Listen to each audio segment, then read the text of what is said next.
శ్రీమాత్రే నమ. జయ గురు దత్తాత్రేయ నమ.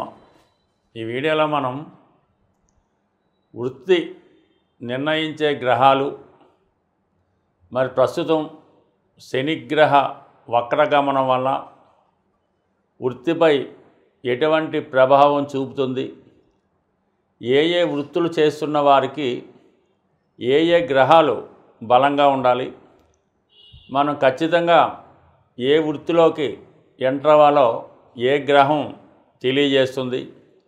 అలాగే మనం వ్యాపారం చేయాలనుకున్నప్పుడు ఏ గ్రహం బలంగా ఉంటే మనకి ఆ సమయంలో వ్యాపారం కలిసి వస్తుంది, ఏ రకమైన వ్యాపారానికి ఏ గ్రహం కలిసి వస్తుంది, ఇవన్నీ కూడా మనం ఈ వీడియోలో తెలుసుకునే ప్రయత్నం చేద్దాం. సాధారణంగా ఎక్కువగా సినిమా సంబంధించినటువంటి పరిశ్రమలో ఏ వృత్తిలో అయినా సినిమా నటన టీవీ మీడియాలో ప్రవేశించాలంటే శుక్ర అలాగే చంద్రగ్రహాలు బలంగా ఉండాలి. అలాగే మీరు సినిమా రంగంలో హీరోగా రాణించాలంటే చంద్రుని యొక్క బలం తప్పనిసరి.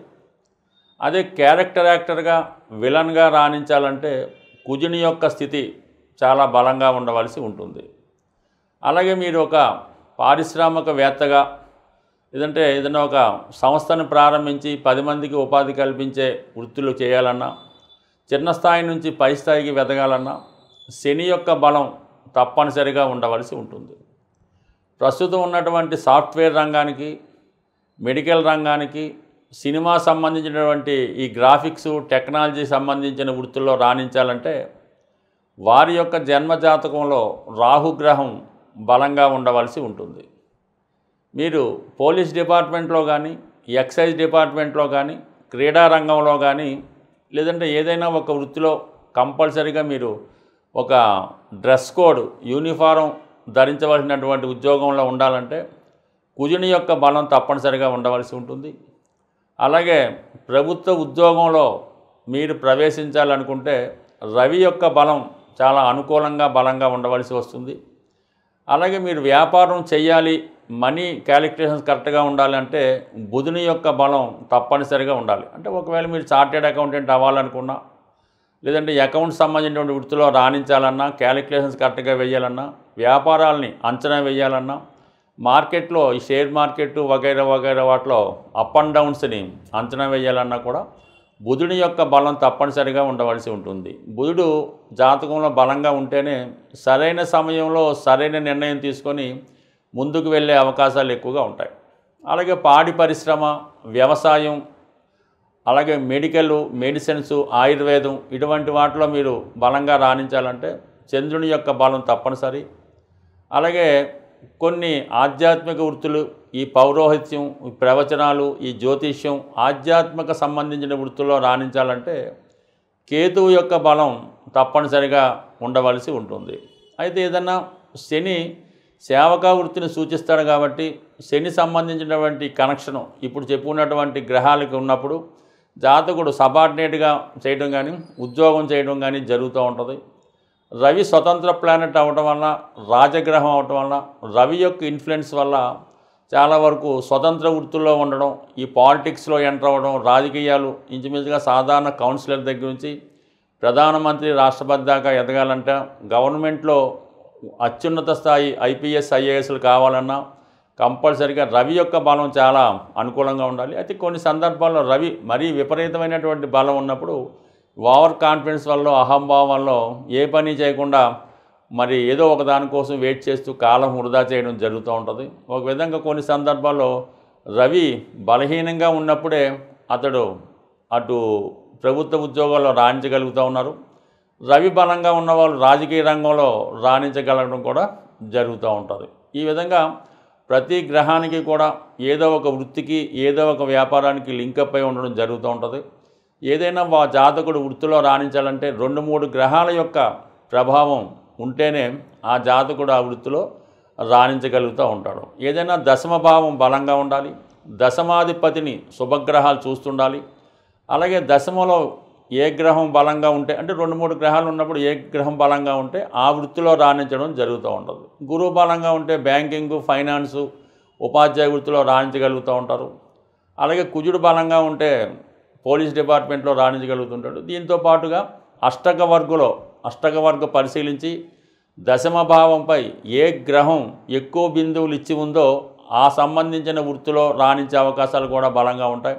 బట్ ఏదైనా ఒక్క దశమ స్థానమే కాకుండా అర్ధ త్రికోణాలైనటువంటి 2, 6, 10 పరిశీలించి జాతకుడు యొక్క లగ్న బలాన్ని కూడా పరిశీలించి వృత్తిని నిర్ణయించవలసి ఉంటుంది.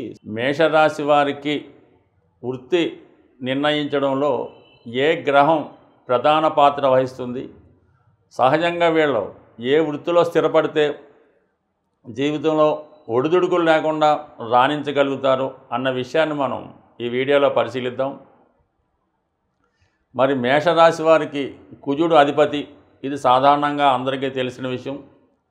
అలాగే ఇదే రాశిలో రవిగ్రహం ఉచ్చ పొందడం వల్ల వీళ్ళు సాధారణంగా స్వతంత్ర వృత్తినే ఎన్నుకోవడానికి ఇష్టపడడం జరుగుతూ ఉంటుంది. అంటే రవి రాజకీయ రంగానికి, ప్రభుత్వంలో ఉన్నత స్థాయి ఉద్యోగాలకి కారణమవుతూ ఉంటాడు. వీళ్ళు ఒకరి కింద పనిచేయడానికి ఇష్టపడరు, ఒకరు చెప్పినది వినడానికి ఇష్టపడకపోవడం వల్ల వీరికి ఏది కరెక్ట్ అనిపిస్తే అదే ధోరణిలో వీళ్ళు వెళ్ళడానికి ఇష్టపడుతూ ఉంటారు. ఆ కారణం వల్ల ఏంటంటే వీళ్ళు కంపల్సరీగా అయితే రాజకీయ రంగం, లేదంటే రియల్ ఎస్టేటు, కొన్ని ప్రాంతాల్లో ఈ మోటార్ ఫీల్డ్కి సంబంధించింది ఎన్నుకోవడం జరుగుతూ ఉంటుంది. మరి కొంతమంది ఈ గృహాలు నిర్మించడం, దానికి సంబంధించిన మెటీరియల్స్, వాటి సంబంధించిన వృత్తిలో స్థిరపడడానికి ఇష్టపడుతూ ఉంటారు. అంటే వీళ్ళు శ్రమించి పని చేయకపోవడానికి కారణం ఏంటంటే ఇదే రాశిలో శనిగ్రహం నీచ పొందడం వల్ల సాధారణంగా వీళ్ళు పని చేయించడం తప్ప పని చేయడం వీళ్ళకి పెద్దగా ఇష్టం ఉండదు. చాలా సందర్భాల్లో వీళ్ళ సొంత పనులు కూడా ఇతరులకి పురమాయించి వాళ్ళతో చేయించుకోవడం జరుగుతూ ఉంటుంది. బట్ ఏదైనా వీళ్ళు కార్యసాధకులుగా ఏది సాధించాలన్నా కూడా 100% సాధిస్తారు. అది నచ్చితే మాత్రమే చేయడం జరుగుతూ ఉంటుంది. ఎక్కువ శాతం పోలీస్ డిపార్ట్మెంటు, అలాగే మిలిటరీ సంబంధించిన వృత్తుల్లో చాలామంది ఉండడం జరుగుతూ ఉంటుంది. దీనికి కారణం ఏంటంటే రాష్ట్రాధిపతి కుజుడు దశమ స్థానం అయినటువంటి మకరంలో ఉచ్చ పొందుతూ ఉంటాడు. ఆ కారణం వల్ల వీళ్ళు ఎక్కువగా అథారిటేటివ్ ఉద్యోగాలు, 10 మందితో పని చేయించగలిగే ఉద్యోగాలు రాణించగలుగుతుంటారు. ఎవరి జన్మజాతకంలో అంటే కుజుడు దశమంలోనే ఉండి ఉచ్చులో పొందకపోయినా మిగతా స్థానాల్లో కూడా ఉన్నప్పుడు బలంగా ఉంటే కంపల్సరీగా వీడు వివిధ రంగాల్లో పోలీస్ వృత్తిలో కానీ, మిలిటరీ సంబంధించింది కానీ ఇటువంటి వృత్తిలో ఉండే అవకాశం ఉంది. కొంతమంది వైద్య వృత్తిలో కూడా రాణించే అవకాశం ఉన్నది. బికాజ్ రవి కూడా బలంగా ఉంటే, రవి బలంగా ఉంటూ శని కూడా బలంగా ఉంటూ కుజుడు కూడా సహకరిస్తే ఆపరేషన్లు చేసే, అంటే ఇంచుమించుగా చాలా నైపుణ్యంతో కూడుకున్నటువంటి, చాలా టెక్నాలజీతో కూడుకున్నటువంటి వైద్య వృత్తిలో స్థిరపడే అవకాశం ఉంది. అంటే ఎక్కువగా ఈ మేషరాశి వారు బ్రెయిన్కి సంబంధించినటువంటి, అంటే సర్జరీ, ఈ న్యూరో సర్జరీ, ఎలాగేంటంటే ఈ బ్రెయిన్కి ఈ యాక్సిడెంట్లు అయినప్పుడు వాటికి సంబంధించినటువంటి సర్జరీలో ఎక్కువగా ఈ రాశివారు రాణించగలుగుతూ ఉంటారు. సో అలాగే మరి ఫైనాన్స్ సంబంధించిన వ్యవహారాల్లో కూడా ఎక్కువగా రాణించే అవకాశం ఉంది. ఎందుకంటే ఇదే రాశిలో మనకి శుక్రుని యొక్క నక్షత్రం భరణి నక్షత్రం ఉండడం వల్ల, ఆ భరణి నక్షత్రాధిపతి శుక్రుడు 2వ స్థానానికంటే వృషభ రాశికి కారకుడు అవటం వల్ల, రాశ్యాధిపతి అవటం వల్ల వీళ్ళు పుట్టడమే సహజంగా ఉన్నత స్థాయి కుటుంబంలో జన్మిస్తాడు. అలాగే వీరు ఫైనాన్స్ సంబంధించిన వృత్తిలో బాగా రాణించగలుగుతూ ఉంటారు. అంటే వీళ్ళ జీవితంలో తొందరగా పైకి రావాలంటే ఒకటి రియల్ ఎస్టేటు, లేదంటే ప్రభుత్వ సర్వీసు, రాజకీయాలు, దాని తర్వాత ఫైనాన్స్ వృత్తుల్లో బాగా రాణించగలిగే అవకాశం ఉంది. జాతకం బలంగా ఉండి కూడా వీళ్ళ జీవితంలో రాణించలేదు అనుకుంటే మాత్రం చతుర్థ స్థానం, అంటే వీరు నివసిస్తున్నటువంటి గృహంలో ఈ వాస్తు సంబంధించిన దోషాలు ఉన్నప్పుడు వీళ్ళ జీవితంలో ఎంత కష్టపడ్డా జీవితంలో పైకి రాలేకపోవడానికి కారణమవుతూ ఉంటుంది. అందువల్ల వీరు చేపట్టిన వృత్తిలో పదే పదే నష్టాలు, ఇబ్బందులు వస్తుంటే ఒకసారి వీళ్ళు వాస్తుని కూడా సరి చేయించుకొని, మీరు మీ యొక్క జన్మచక్రంలో ఏ గ్రహం అయితే బలంగా ఉంటుందో దానికి సంబంధించినటువంటి వృత్తి ఎన్నుకోవడం వల్ల జీవితంలో తొందరగా సక్సెస్ అయ్యే అవకాశం ఉంటుంది.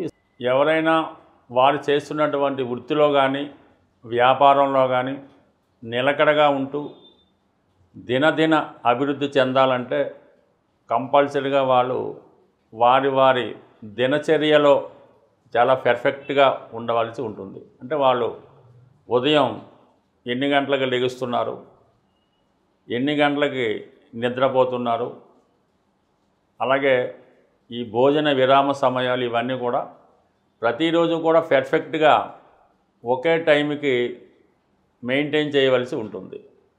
అంటే ఆ టైం మెయింటైన్ చేయడం వల్ల మీరు అనుకున్న పనులు ఖచ్చితంగా ఆ టైంకి జరుగుతూ ఉంటాయన్నమాట. అందుకని ముందు మీరు టైం మెయింటైన్ చేయవలసి ఉంటుంది. అలాగే ప్రభుత్వానికి చెల్లించవలసినటువంటి income tax, sale tax, GST వగైరా వగైరా పర్ఫెక్ట్గా అకౌంట్ మెయింటైన్ చేయడం, టెన్షన్గా మనం వారికి పే చేయవలసినటువంటి గవర్నమెంట్కి చెల్లిన ప్రతి ట్యాక్స్, ఇన్కమ్ ట్యాక్స్ అవ్వచ్చు, రోడ్ ట్యాక్స్ అవ్వచ్చు, సేల్ ట్యాక్స్ అవ్వచ్చు, ఇవి ఖచ్చితంగా పే చేయవలసి ఉంటుంది. అలాగే వాహనాలకు చెల్లించినటువంటి ఎటువంటి చలానాలు లేకుండా, పన్ను ఏది బాకీ లేకుండా ఉండడం జరిగితే, అలాగే మీ పిల్లలకి చెల్లించినటువంటి కాలేజీ ఫీజులు కానీ, కాన్వెంట్ ఫీజులు కానీ అప్ టు డేట్గా చెల్లించవలసి ఉంటుంది. అలాగే మీరు అద్దె ఇంట్లో ఉంటే టైంకి అనుకున్న తారీఖు కన్నా ముందుగానే అద్దె చెల్లించవలసి ఉంటుంది. అంటే మీకు ఇవి కొద్దిగా ఆశ్చర్యంగా జరిగి ఉండొచ్చు. మీరు ఏదైతే ఇవన్నీ పర్ఫెక్ట్గా నిర్వహిస్తారో, ఏదైతే మీరు తీసుకున్నటువంటి అప్పుకి లోన్ కరెక్ట్గా కడుతుంటారో, అప్పుడు మీ జీవితంలో సక్సెస్ కూడా చాలా తొందరగాను చాలా పర్ఫెక్ట్గా వస్తుంది. సమయానికి అందరూ కూడా మీకు సహకరిస్తూ ఉంటారు. అంటే ఈ టెక్నిక్ను ఉపయోగించే ప్రస్తుతం బ్యాంకులు ఈ క్రెడిట్ స్కోర్ అన్నది పెట్టడం జరిగింది. అంటే మీరు ఎంత పర్ఫెక్ట్గా మీ విధి నిర్వహిస్తున్నారు, మీరు తీసుకున్నటువంటి అప్పుకి వడ్డీ ఎలా కడుతున్నారు, క్రెడిట్ కార్డు మీద ఎలాగా పే చేస్తున్నారు, ఎవరికన్నా చెక్ ఇస్తే అది ఎంత పర్ఫెక్ట్గా ఉంటున్నారు, ఇవన్నీ కూడా మీ డిసిప్లిన్ బట్టి, మీ వృత్తి ఆధారపడి ఉంటుంది. అందువల్ల ఏంటంటే ఇవన్నీ కూడా పర్ఫెక్ట్గా మెయింటైన్ చేయండి. దాంతోపాటు సూర్య భగవానుని ఆరాధించడం, ఆదివారం నియమంగా ఉండడం, ఆదిత్య ఉదయం వినడం జరుగుతుంది. అలాగే మీకు జన్మనిచ్చినటువంటి తండ్రి గారు, అంటే సహజంగా మీకు మీ యొక్క జన్మజాతకంలో 9వ స్థానమే అదృష్ట స్థానం, అదే భాగ్యస్థానం, అదే మీ తండ్రి స్థానం. అంటే తల్లి, తండ్రి, దైవం, గురువు. అంటే తల్లి కూడా 9వ స్థానానికే వస్తుంది, చతుర్థ భావం కాదు. అందువలన మీరు ఎంత సంపాదించినవ్వండి, ఎంతో కొంత మీ తండ్రి గారు కోటీశ్వరులు అయి ఉండొచ్చు, ఆయనకి లోటు లేకపోవచ్చు, ఆయన ఒక దేశ ప్రధానమంత్రి కూడా అయి ఉండొచ్చు. కానీ తండ్రి గారికి మీరు విధి విధానంగా ఏదో ఒక అంటే అది డబ్బు రూపంలోనే కావద్దు, తండ్రి గారికి అవసరానికి ఒక మంచి బట్టలు కొనివ్వచ్చు, కాలికి చెప్పులు కొనివ్వచ్చు, చేతికి గడియారం కొనివ్వచ్చు. బట్ ఏదైనా 9వ స్థానానికంటే గురువుకి కానీ, తండ్రికి కానీ, తల్లికి కానీ, దైవానికి కానీ మీ సంపాదనలో కొంత భాగం వారికి ఏదో రూపంలో ఇవ్వడం వల్ల మీ అదృష్టం బాగా జనరేట్ అయ్యి ఉద్యోగపరంగా, వ్యాపారపరంగా మీకు అభివృద్ధి చెందడం జరుగుతూ ఉంటుంది. ఎట్టి పరిస్థితుల్లో కూడా మీ యొక్క తల్లిదండ్రుల్ని మీకు వాళ్ళని భరించడం కష్టమైనప్పుడు పక్కకు తప్పుకోండి, ఎవరో ఒకరు చూస్తారు. అంతేగాని వాళ్ళని బలవంతంగా ఏదైనా ఒక ఓల్డ్ ఏజ్ హోమ్లో పెట్టే ప్రయత్నం మాత్రం చేయొద్దు. ఆ చేయడం వల్ల అది మీకు ఒక విధంటి యోగం ఏర్పడడం వల్ల అది ఆ పేర్లే చెప్పడం అంత ఇష్టం ఉండదు. ఆ ప్రభావం వల్ల తర్వాత మీ జీవితంలో కొన్ని ఇబ్బందులకు లోనయ్యే అవకాశం ఉంది. బట్ ఏదైనా సదా మీకు అదృష్టాన్ని ఇచ్చే భాగ్యస్థానాన్ని మీరు కాపాడుకోవాలంటే ఈ పెద్దవాళ్ళని, అంటే తల్లి, తండ్రి, గురువు, దైవాన్ని, వాళ్ళు దుర్మార్గులు అవ్వచ్చు, అంతకులు అవ్వచ్చు, కూనీకోరులు అవ్వచ్చు, తాగుబోతులు అవ్వచ్చు, కానీ వాళ్ళని మీరు గౌరవించడం, వారి జాగ్రత్తగా మీరు కాపాడుకోవడం అన్నది మీ విధి. మీరు ఎంత బాగా చేస్తే తర్వాత మీ తరం అంత అనుకూలంగా ఉంటుంది. స్వస్తి.